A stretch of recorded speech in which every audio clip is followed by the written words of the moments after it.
Welcome into another edition of Mavs Latest. I'm Josyah Howard, and we got some comments from some or almost all would say a future Hall of Famer in the NBA who has made a list that some might say Cooper Flagg might make, and somebody on the team that has been floating in trade rumors lately that I think the team needs to hold on for good.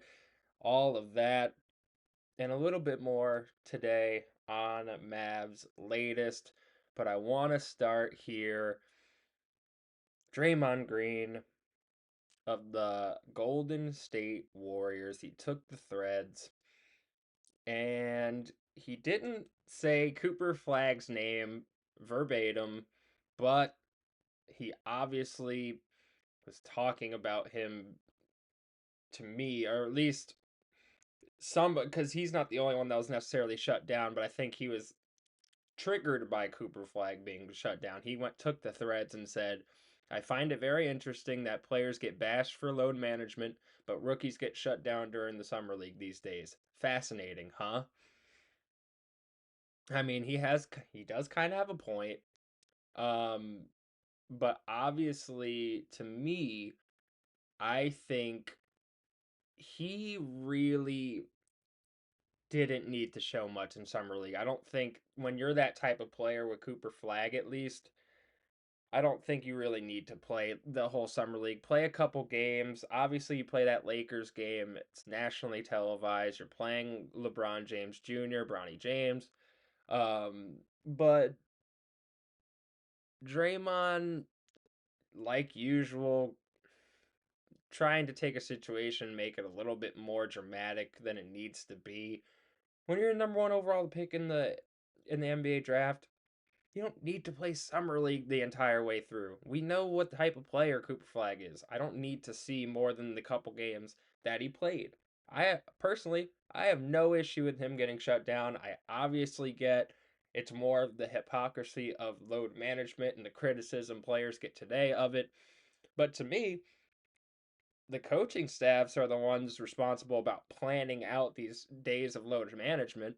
There's only select few players in the league that have true power and when they say, "Hey, I'm sitting tonight." I don't think, you know, most of these guys are on a scheduled load management plan made by their coaching staffs and their player development teams.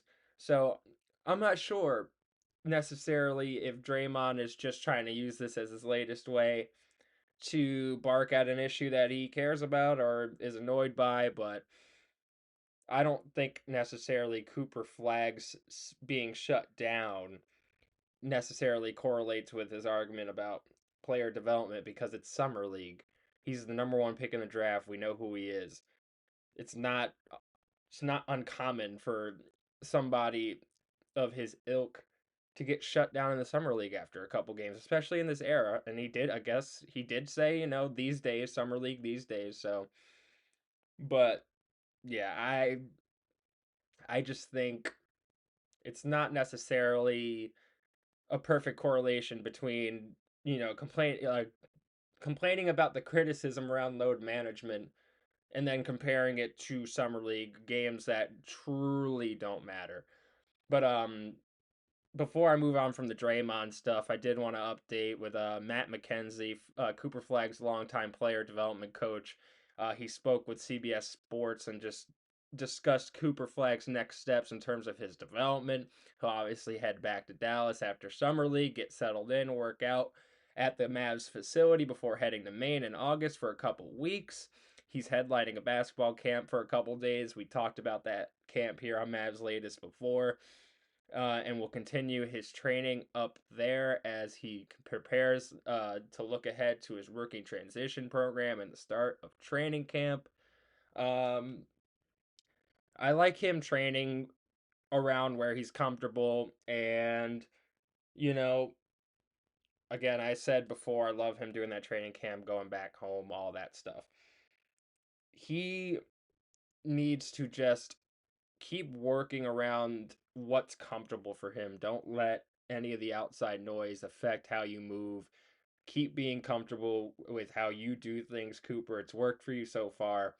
So don't worry about the outside noise. And Shaquille O'Neal kind of echoed some of that stuff. He recently spoke with RG, and he said, "Take your time." And when he's speaking about Cooper Flag, the wonderful aspect of the NBA and the culture in Texas, is that you'll give you space to grow. In your first year, we want to see what you can accomplish. If you demonstrate your capabilities by the second year, we'll expect more from you. After that second year, there will be no room for excuses. Everything about the city, the organization is going to be the right place. And then we'll give him time to develop. Obviously, Dirk, he brings up Dirk, and he wasn't fully developed when he first got to the Mavericks, and then he became an NBA champion and one of the greatest players to ever play. So, yeah, I think Shaq has the right mindset when it comes to Cooper Flag. I think he understands the program. He's obviously been a number one pick himself before. So I'd say, yeah, take all that wisdom from Shaq. I think a lot of what I just said before, keep making your own path, keep doing what makes you comfortable right now. And when it's time to train, make yourself uncomfortable and keep doing that. And I truly think Cooper is in the right place to get to the absolute peak of what he can be. So we will see as the offseason develops, but one writer suggests that Cooper Flag may be an all NBA level defender sooner rather than later. Cameron Solerno of CBS Sports, he suggests that Cooper Flag may be an all NBA defensive team member by his first 3 years in the league. Obviously, his basketball IQ is off the charts. Cameron goes on, and he says, excuse me, he's going to make an impact immediately as a wing stopper. The Mavs organization and their fans should be satisfied with what they saw from Flag, even though his summer league stint was short. One, I do think he's going to be an excellent defender immediately, but I'm not sure NBA all NBA level defender immediately. He does say within the first 3 years he could see it. Um, one, I just don't think he'll be Wemby level impactful early, right? He is a tall guy. He's going to be guarding wings. Not like he's going to be guarding centers, but I don't think he'll have the immediate dominant impact in terms of being one of the two best, maybe four best wing defenders in the NBA. Because that's what it takes to be an all NBA defender. You have to be one of the four best wing defenders in the league if you're Cooper Flag. I don't see that from him in the first 3 years. There's just too many great wings in the league doing it up right now that he's gonna. I feel like someone like a Lou Dort probably has one of those spots locked up every year. Giannis has that one of those spots locked up every year.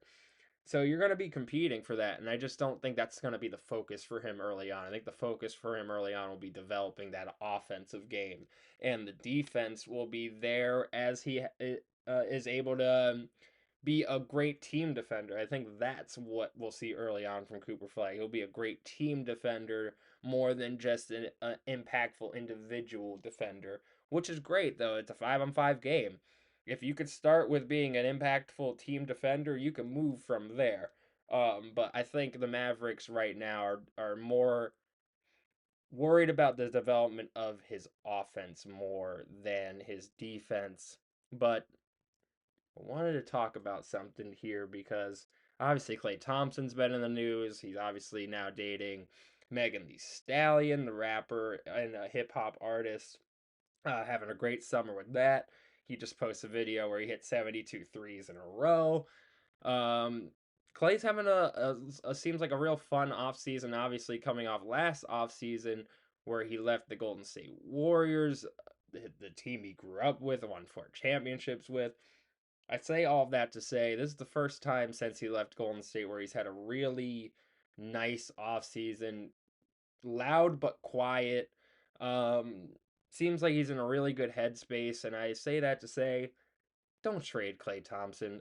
I've seen him in trade rumors for the last few weeks now, obviously because he makes good money and it's a tradable contract and people would want Klay on his team.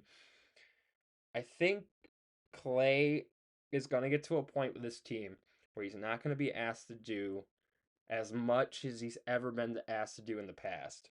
And you're going to see that efficiency from his 3-point shot come back because of it. The ball's going to be moving a little bit easier. He's going to have a little less stress on those legs. He's a little bit less stress on those arms. And I'm not saying he was asked to carry this team last year or anything like that. I think, he's firmly in that third role last year, but now he bumps when the team's healthy, obviously. He bounces to now the fourth best option and some nights to fifth and might even asked to be sixth best option some nights. It's a great spot to be in if you're Klay Thompson. Um, and just the championship pedigree, all that stuff. Don't trade Klay Thompson if you're the Mavericks. I don't realistically see them trading him or anything like that. There's reports out there that he's up on the block or that he's getting traded or anything. But I've seen just so many trade scenarios and trade rumors with the Mavericks where Klay Thompson's included. And I think you want to think twice before you include Klay Thompson in any trade rumors moving forward. I think you give him a chance to show what he's got with a full offseason in Texas now with obviously a beautiful girlfriend who's obviously notable in the industry. Who knows the area is probably making it a little bit more comfortable for him, more like home now in Dallas for him, in the Texas area for him. So, yeah, I say all of that to say don't trade him, don't put him in your trade rumors. You want Klay Thompson for this run because he's one of the only people outside of Anthony Davis. And it's hard to even pair Anthony Davis in this, where he truly knows what it takes to go on a deep championship run time and time again, and that's invaluable. You're not going to find that in the league, and that experience, that expertise is leaving the league season after season, especially as the league gains more parity. So don't trade Klay Thompson, Dallas. I don't think you're going to, but again, seeing him in enough trade rumors for where I felt like I had to have a segment about it and talk about it. So don't trade Klay Thompson. Enough said. Wrapping up Mavs latest here today with some Mavs chatter, and I saw a piece, and DallasHoopsJournal.com senior writer Grant Afseth believes the organization can now boast as the top player development group in the NBA. Afseth and co-host April Maria Aguilar on the DallasHoopsJournal.com podcast. They talked about the additions of Frank Vogel, Phil Handy, Popeye Jones, and Jay Triano and Mike Penberthy. And they talked about bringing the championship expertise, the extensive experience in player development, system design, and championship culture. Avset says this might be the best player development group in the league, and the relationships these coaches already have with the Kyrie, AD, Max Christie, etc., will give Dallas a strong foundation already heading into the season.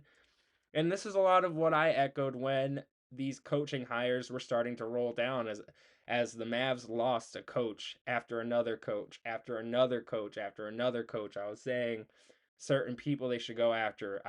I was steadfast that they got Phil Handy. I thought that was the key. When you lose a guy like Shamgod, you got to bring in somebody that can match that type of player development relationship. And Phil Handy is the top of the top when it comes to that. And then all these guys are just familiar with each other. They are all together for this Lakers 2020 championship run in the bubble. So if I'm the Mavericks and I'm the Mavericks fans, you lost a lot of coaches on your coaching staff, but I sit here today and say I have a way better coaching staff than I had a year ago, and I'm sorry if that offends anybody, but I just think this is a more cohesive coaching unit than the one in years past. So I'm really excited to see how this year starts because it all is going to hinge, excuse me, around the fact that Kyrie Irving is still bouncing back from that ACL injury. But this has been Mavs Latest. Please subscribe. Please leave any comments down below. And let's get it, y'all.